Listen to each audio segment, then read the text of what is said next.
رب العالمين ناصر المؤمنين وولي الصالحين ثم الصلاة والسلام على أشرف الأنبياء والمرسلين حبيبنا ومولانا محمد صلى الله عليه وسلم وعلى آله وصحبه أجمعين. ما بعد.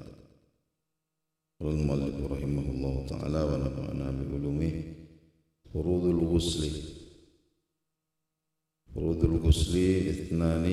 الأول النية ووقتها أول الغسل لأن البدن في الغسل كالعضو الواحد إلى آخر العبارة.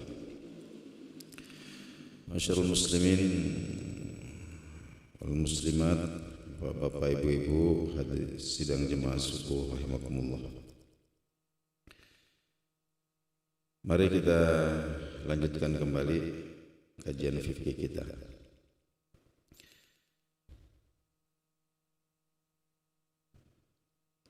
Masuk kita pada pembahasan tentang furudul ghusli, yakni rukun-rukun mandi junub atau mandi wajib. Furudul ghusli isnani. Di rukun mandi ini ada dua. Sekedar mengingatkan kembali bahwa rukun itu sesuatu yang harus ada di tengah-tengah pelaksanaan ibadah. Itu disebut rukun. Al-awwalu, yang pertama adalah an-niyatu, berniat. Innamal a'malu binniyat. Kapan kita berniat? Waktuha, waktunya itu awwalul ghusli, di awal basuhan. Di awal basuhan, jadi pada basuhan yang pertama. Apakah itu kita basuh kaki, basuh tangan, atau basuh wajah, atau langsung mengguyur di kepala, intinya pada bahagian pertama anggota tubuh yang kita basuh. Kenapa demikian? Li'annal badana fil ghusli, karena dalam masalah mandi itu ya, seluruh badan ini kal aduwil wahid, ya, dihitung satu anggota.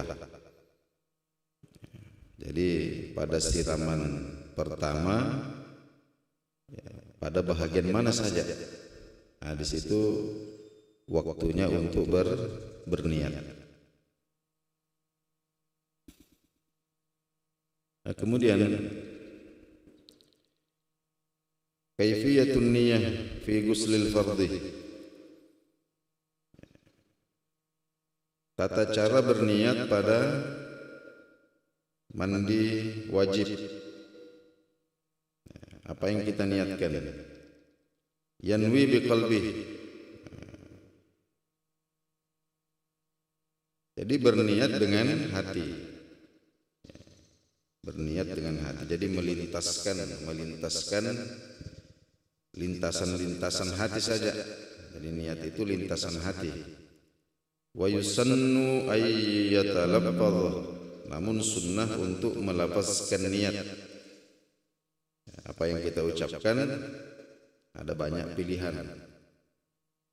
Yang pertama, kita bisa mengucapkan nawaitu raf'al janabah, saya niat untuk menghilangkan junub. Nah itu, saya niat menghilangkan junub. Au nawaitu raf'al hadatsil akbari, atau saya niat menghilangkan hadas besar, boleh juga begitu. Au nawaitu fardhul ghusli, atau saya niat mandi wajib. Au nawaitu thaharah lis-shalah, atau boleh juga saya niat bersuci untuk sholat. Nah, bisa juga seperti itu.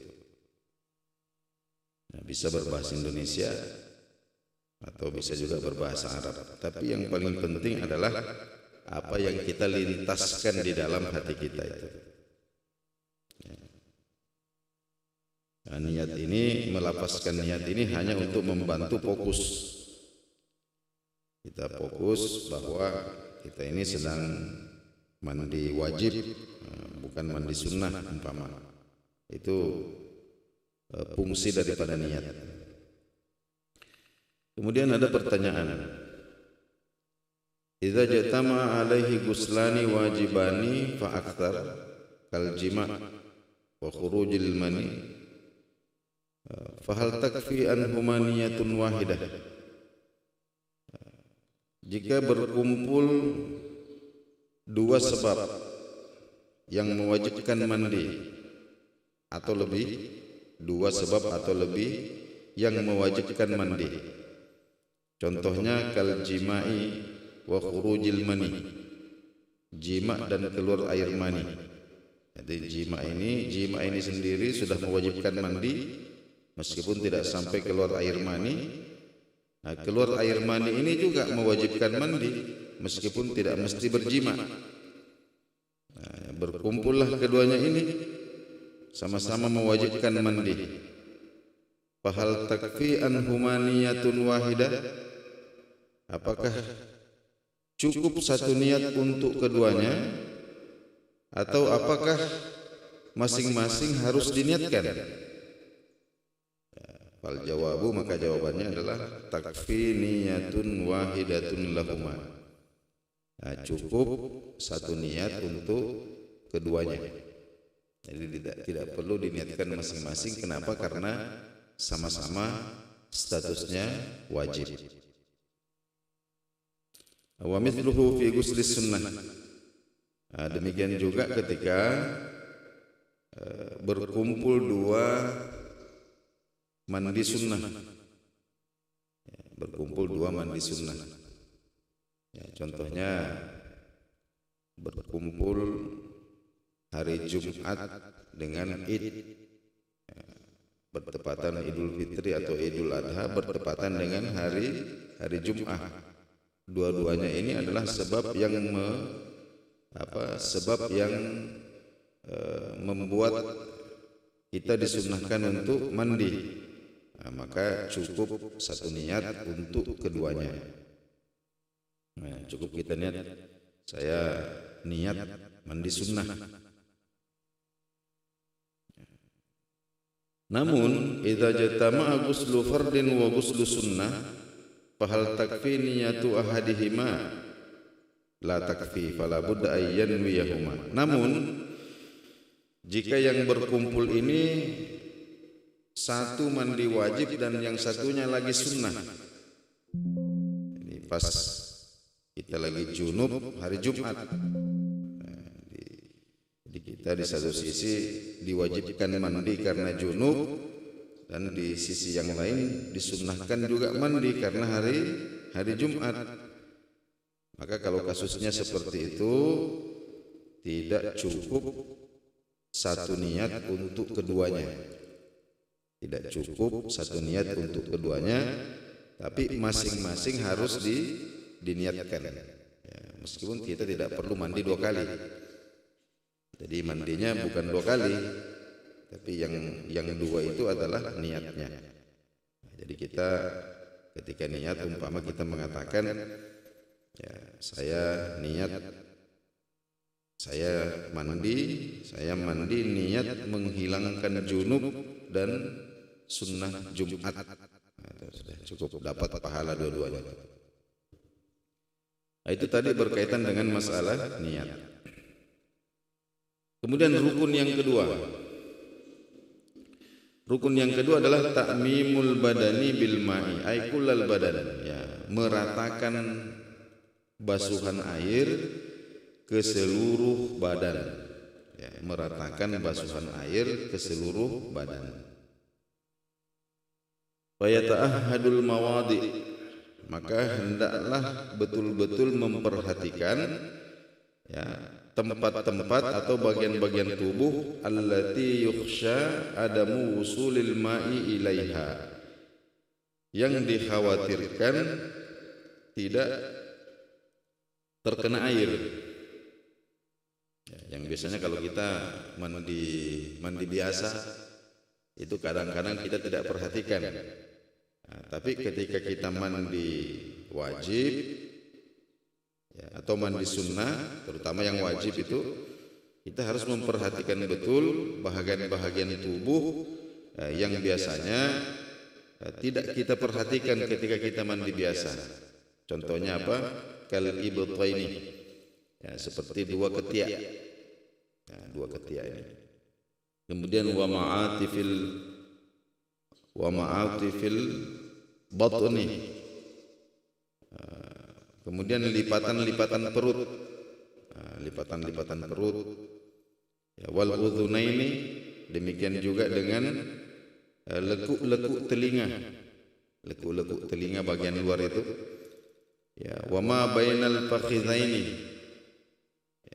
Demikian juga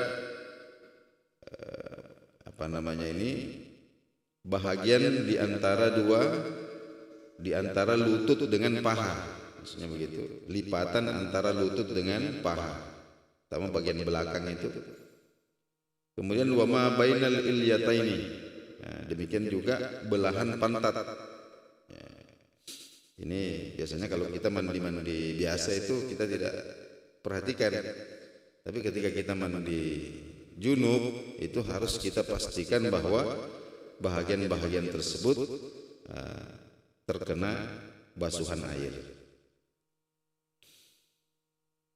Dan airnya ini mesti dialirkan. Jadi tidak sah kalau kita mandi itu hanya ngepel-ngepel saja. Hanya ngepel-ngepel tubuh, itu tidak sah kalau seperti itu. Tapi mesti air itu dialirkan. Mas'alatu ghuslil aqlab. Nah, ini ada sedikit masalah yang mungkin ini jarang terjadi, tapi seumpama ada.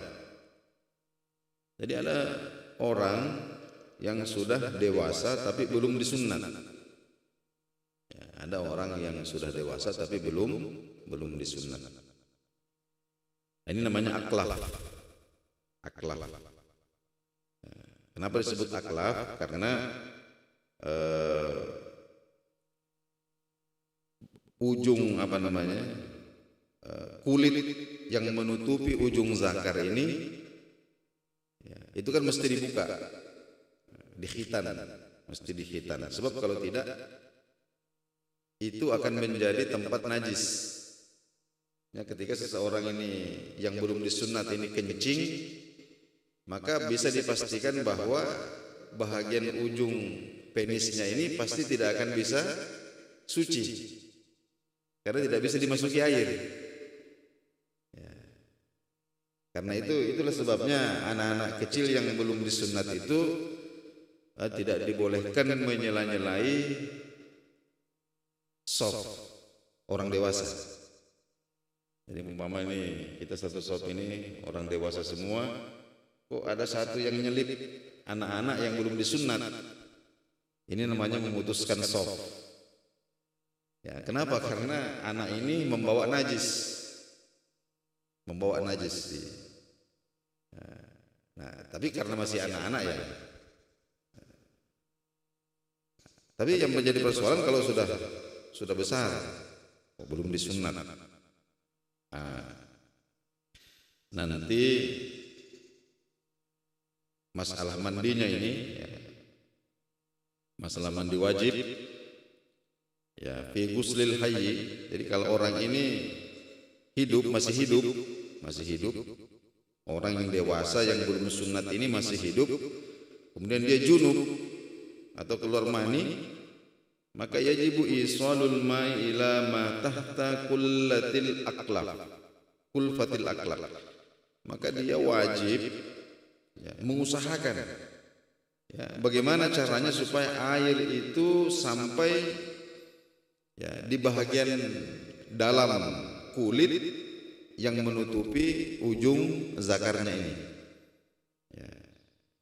Fa in ta'azzara, dan jika tidak bisa, fa in ta'azzara wusulul ma'i ilaiha, dan jika tidak bisa, shalla kafahidit tahuraini, maka nanti dia sholatnya ini hanya untuk menghormati waktu saja. Ya, jadi sholatnya ini disamakan dengan sholatnya orang yang tidak bisa menemukan air untuk berwudu atau tidak bisa menemukan debu untuk tayamum. Namanya faqidut tahurain. Jadi kalau kita berada di dalam waktu sholat sudah masuk dan kita sudah cari-cari air tidak ada, kita cari-cari debu yang suci juga tidak menemukan, sampai kemudian waktu sholat sudah mau hampir habis, maka kita tetap diwajibkan sholat. Nah, tapi sholat kita itu namanya hurmatil waqti. Sholat karena kita menghormati waktu. Nanti kapan kita bertemu atau menemukan air atau menemukan debu suci yang bisa kita gunakan untuk bertayamum, maka kita wajib untuk mengqadha sholat. Nah, orang dewasa yang belum disunat itu status sholatnya seperti itu. Status sholatnya itu statusnya hurmatil waqti saja. Kapan nanti dia sudah disunat, maka dia wajib mengqadha ya, semua sholat-sholatnya yang sebelumnya itu. Kenapa? Karena aslinya sholat-sholatnya yang dia lakukan dalam keadaan belum disunat ini belum atau tidak sah, karena dia sholat dalam keadaan membawa najis. Nah, bagaimana kalau orang yang belum sunat ini meninggal? Kan wajib dimandikan. Nah, kalau sudah meninggal, yughassalu wa la yusalla alaihi indar ramali wa yutayammamu ba'da ghaslihi wa yusalla alaihi inda bani hajar. Kalau dalam keadaan meninggal ini orang, menurut Imam Ar-Ramali, ini ada perbedaan pendapat dalam mazhab Syafi'i. Imam Ar-Ramali mengatakan bahwa dia wajib dimandikan. Dia wajib dimandikan, namun tidak sah disolat. Tidak sah disolatkan. Ya. Kalau menurut Imam Ibnu Hajar, ya, dimandikan dulu, setelah dimandikan kemudian ditayamumi. Nah, setelah ditayamumi baru disolati. Nah, jadi intinya ini ada problem. Ada problem kalau orang dewasa belum sunat. Kalau ini terjadi seperti itu. Nah, kemudian al-kaifiyatul masnunah lil ghusli. Nah, secara singkat kita jelaskan tata cara mandi yang disunnahkan. Ya, tata cara mandi yang disunnahkan. Jadi bagaimana caranya kita mandi? Itu intinya yang wajib, yang penting kita niat, kemudian air ini merata di seluruh bagian tubuh sudah selesai. Itu yang wajib. Nah, kemudian afdolnya ini kita ikuti tata cara yang disunnahkan. Yang pertama, sebelum mandi menghilangkan kotoran-kotoran dulu yang ada pada badan. Ya, seumpama ada sisa-sisa air mani atau ada najis di situ, itu kita bersihkan dulu. Nah, kemudian mandi itu sunnah menghadap kiblat. Ya, sunnah menghadap kiblat. Selanjutnya, nah, sebelum mandi, ya, farji, ubul dan dubur ini dibasuh terlebih dahulu. Begitu juga di daerah-daerah sekitar farji, ini terlebih dahulu dibasuh, dibersihkan. Kemudian disunnahkan berwudu sebelum mandi. Ya, disunnahkan berwudu sebelum mandi. Niatnya adalah niat menunaikan sunnahnya mandi. Nah, setelah itu yufidul ma'a ala ra'sih, ya, disunnahkan memulai siraman air dari kepala. Nah, dari kepala wa yanwi inda awwalihi am baqiyatil badan. Nah, disitulah dimulai berniat untuk menghilangkan junub atau mandi sunnah. Ya, tadi disampaikan bahwa mandi wajib atau mandi sunnah itu kita boleh untuk membasuh bagian mana saja dulu, mau kaki dulu kah? Di situ kita berniat. Nah, tapi disunnahkan memulai dari menyirami kepala. Kemudian yata'ahadul ma'atib, memperhatikan lipatan-lipatan badan. Nah, kemudian yufidul ma'ala ma aqbala min syakkihil aiman. Nah, setelah menyiram kepala, sunnah selanjutnya adalah menyiram badan kanan depan. Jadi menyiram badan bagian kanan depan, kemudian bagian kanan belakang, setelah itu bagian kiri depan, lalu bagian kiri belakang. Nah, kemudian terakhir, hal yang darijul hadatsul asgharu tahtal ghusli amla. Ya, apakah hadas kecil itu hilang ketika seseorang mandi junub? Ya, jadi umpama kita berhadas dalam keadaan hadas kecil, hadas besar juga, lalu kita mandi, apakah kita wajib berwudu lagi untuk sholat? Maka jawabannya adalah al hadatsul asgharu yandariju wa yartafi'u walau lam yanwi idza tasala ghuslan wajiban.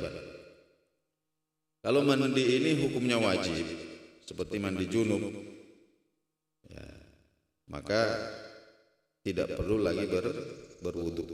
Otomatis kalau hadas besar terangkat, otomatis hadas kecil ini juga ikut terangkat. Kalau mandinya wajib. Nah, dengan catatan walam yantaqid wuduhu atna'al ghusli. Ya. Selama proses mandi ini tidak terjadi hal-hal yang membatalkan wudu. Contohnya kita tidak kentut atau tidak menyentuh kemaluan dengan telapak tangan. Ya. Kalau itu tidak terjadi dalam proses mandi, maka berarti kita tidak wajib lagi untuk berwudu. Nah, namun jika mandinya sunnah, mandi sunnah, umpama mandi sunnah pada hari Jumat, maka hadas kecil itu tidak terangkat, tidak hilang disebabkan mandi sunnah. Jadi kalau status mandinya ini sunnah, kita tetap wajib berwudu. Nah, kalau status mandinya wajib, maka kita tidak perlu lagi berwudu, dengan catatan selama mandi tidak terjadi hal-hal yang membatalkan wudu. Nah, demikianlah kajian kita pada subuh hari ini terkait dengan niat mandi, rukun-rukun mandi dan tata cara yang disunnahkan dalam melaksanakan mandi wajib atau mandi sunnah. Nah, mudah-mudahan ada manfaatnya. Insyaallah pekan depan kita lanjutkan kembali kajian fikih kita. Kita sama-sama tutup dengan doa kafaratul majlis. Subhanakallahumma wa bihamdik, asyhadu an la ilaha illa anta, astaghfiruka wa atubu ilaik. Wassalamualaikum warahmatullahi wabarakatuh.